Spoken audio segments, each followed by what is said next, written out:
Where are they now? The cast of The Rock.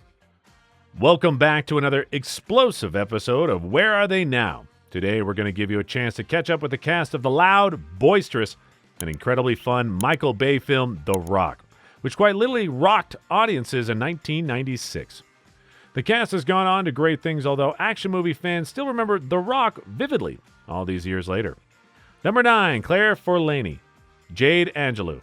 Your mother, she was very special. Yeah, she was. But I don't think that we should romanticize what happened between you and her. Claire Forlani, who played Jade Angelou, the fiancée of Nicolas Cage's character. Forlani has experienced a diverse and exciting career in film and television before and after the film and is still working all these years later. Following The Rock, Forlani appeared in several notable films, including Meet Joe Black and Mystery Men. What? You're in a motorcycle. Oh, no, not really. Her career in the movie industry has slowed down a bit since the 90s. It's come to an end, but Forlani has also made a name for herself in the world of television, with roles in series like CSI NY and Hawaii Five-0. Her talent and beauty have kept her a steady presence in the industry, and she continues to work on various projects, even if none of them are as popular as The Rock was. Number 8, Tony Todd, Captain Darrow. Sergeant Crisp, secure the general. I'm relieving you of your command, sir. Horror movie fans were already quite familiar with Tony Todd, who played the menacing Captain Darrow. Known for his deep voice and imposing presence, Todd is best recognized for his role as the titular character in the Candyman film series, but his work in The Rock earned a lot of praise. Following the film's massive success, Todd has continued to be a prominent figure in scary movies and science fiction films. Since The Rock, he's appeared in numerous films and television shows, including Final Destination and its sequels, the hit Kiefer Sutherland series 24, and The Flash. What will you do without your precious hero? My name is Soul. He's also lent his instantly recognizable voice to various video games and animated series, showcasing his deep versatility as a voice actor.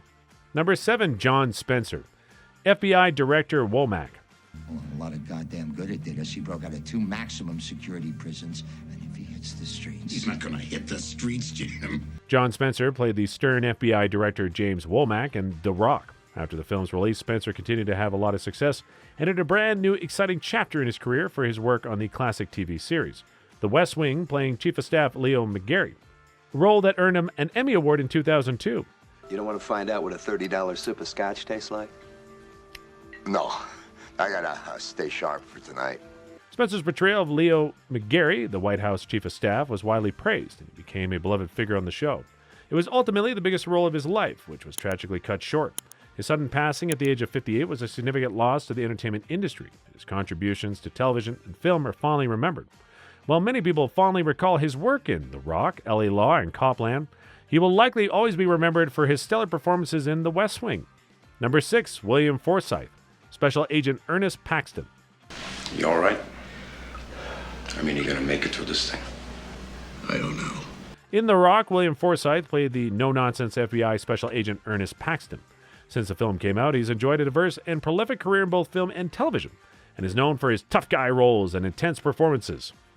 He was working hard before The Rock and popped up in films like Dick Tracy, Raising Arizona, and Gotti.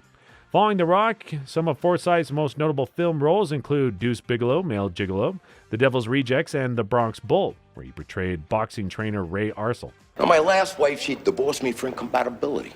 I don't understand. Every night when we went to bed, we both got headaches. Forsythe has also been a regular presence on television, with memorable roles in series like Boardwalk Empire and Mob Doctor. Number 5, David Morse, Major Tom Baxter. Nobody expects it. What's it do? We head fake him with the laser beam. Stoic, quiet, and immensely intense. David Morse played the loyal Major Tom Baxter in The Rock, which is just one of the many major performances in the American actor's career. Since the debut of The Rock, Morse has continued to turn in solid work as a character actor in movies and TV. Known for his tall stature, icy eyes, and commanding presence, Morse has appeared in numerous critically acclaimed projects such as 12 Monkeys, The Green Mile, Dancer in the Dark, and more. He got his start back in the 1980s with the hit medical drama St. Elsewhere, but has easily transitioned from the small to the big screen. In film, Morse has delivered standout performances in Disturbia, World War Z, and The Hurt Locker. You the guy in the flaming car, Sergeant James? Afternoon, sir. Yes, sir. His versatility as an actor has also evident in his television work with notable roles in House and Treme. He also earned a ton of acclaim playing Founding Father George Washington in the hit HBO miniseries John Adams, starring Paul Giamatti. Number 4, Michael Biehn. Commander Charles Anderson. We know why you're out here. God knows I agree with you. Like you, I swore to defend this country against all enemies, foreign, sir, and domestic. Michael Biehn played SEAL Team leader Commander Charles Anderson in The Rock, and already had a steady career in the action genre before the film's release. He was best known for his roles in James Cameron's The Terminator and Aliens. Even though The Rock was one of the highlights of his career, Biehn continued to work in genre films and action movies long after its release. He appeared in films such as The Art of War and Grindhouse, showcasing his ability to bring intensity and charisma to the roles. Biehn has also ventured into directing and producing, working on projects like The Victim, a low-budget thriller that he directed and starred in. In recent years, Biehn has made guest appearances on popular TV shows, including The Mandalorian, where he played the character Lang. Which this is not. Sounds like you win. His enduring appeal in the sci-fi and action genres has kept him a beloved figure among fans. It's rare for any actor to portray roles as popular as Bien's, but he has done it time and time again during his multiple decades in Hollywood. Number 3, Ed Harris. Brigadier General Francis X. Hummel. You call it what you want. You're down there, we're up here. You walk into the wrong goddamn room, Commander! Portraying the film's intense, complex, and nuanced villain, Ed Harris expertly played conflicted antagonist Brigadier General Francis X. Hummel. Before and after The Rock's release, Harris has been a prominent figure in Hollywood and has received acclaim from critics, fans, and other performers. He's easily considered one of the finest actors of all time and has repeatedly turned in amazing work. Some of his notable film roles include A Beautiful Mind, where he played the enigmatic William Parcher, and The Hours, which earned him an Academy Award nomination for Best Supporting Actor. Harris has received acclaim for his performances Pollock, which he directed and starred in, and Gone Baby Gone.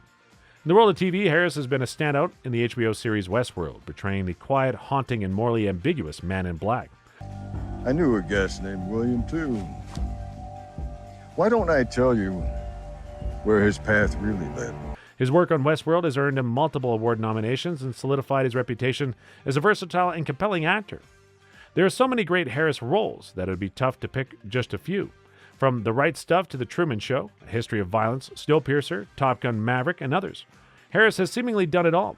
His work as the villain in The Rock added a surprising layer of pathos and depth to the action film, and is still one of the most celebrated parts of the movie. Number 2, Nicolas Cage, Dr. Stanley Goodspeed. Oh, it's very necessary, sir. The power of this chemical is way beyond anything you can imagine. Nicolas Cage's career was on the rise when The Rock came out, and the Michael Bay film turned him into a legitimate superstar. The movie brought Cage to the height of his career, and he expertly played the quirky FBI chemical weapons expert, Dr. Stanley Goodspeed. His work on The Rock solidified his status as a leading man in Hollywood. Following the success of The Rock, Cage continued to star in a string of high-prolific films, including Con Air, Face Off, and City of Angels. Just a few years later, in 1999, Cage won an Academy Award for Best Actor for his role in the heart-wrenching Leaving Las Vegas. Just sign the back of the check, please. Well, can't you just cash it as it is? His career, however, was experienced both good and bad, with a series of critically acclaimed performances as well as some embarrassing box office flops. Despite the good and the bad of his work, Cage has maintained a prolific output, starring in films across various genres. Notable works include Adaption, National Treasure, and Kick-Ass. Cage's unique acting style and extravagant life have made headlines over the years. Regardless of what people say or what they know him for, his talent and remarkable acting style have kept him as one of the most celebrated actors of all time. Over the last few years, Cage has received praise for his roles in Mandy and Pig, which demonstrated his ability to deliver compelling performances in unconventional projects. Cage has experienced good and bad, but there's no doubt that he's one of the most memorable actors in Hollywood history. Number 1, Sean Connery, John Patrick Mason. Jade, I'm not an evil man. If you can believe that, then it's a start. Finally, we have Sean Connery, who, already a legendary actor by the time he starred in The Rock. After the movie came out, Connery continued to enjoy a celebrated career.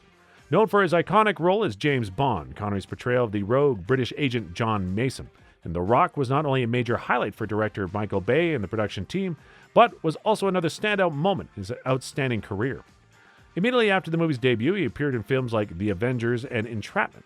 In your pocket, you'll find an envelope. The passport, visa, money. Where do you go from here? Giving audiences a taste of his versatility and enduring appeal. Things started to wind down for Connery in the years after The Rock. In 2000, he was knighted by Queen Elizabeth II for his contributions to film and drama. He continued to act sporadically, with notable roles in Finding Forrester and the critically panned but commercially successful The League of Extraordinary Gentlemen. After that film, Connery retired from acting, citing frustrations with the industry and a desire to focus on other personal pursuits. Sean Connery lived a quiet life after leaving the spotlight, spending time with his family and indulging in his love for golf. He passed away on October 31st, 2020, at the age of 90, leaving behind a legacy as one of the greatest actors of his generation. The Rock was an action movie that captivated audiences. Not only was it celebrated for its amazing explosive drama and precise direction, but it also earned many fans because of the wonderful performances from so many stars. Because of their hard work, The Rock is still considered one of the best action films of the 1990s.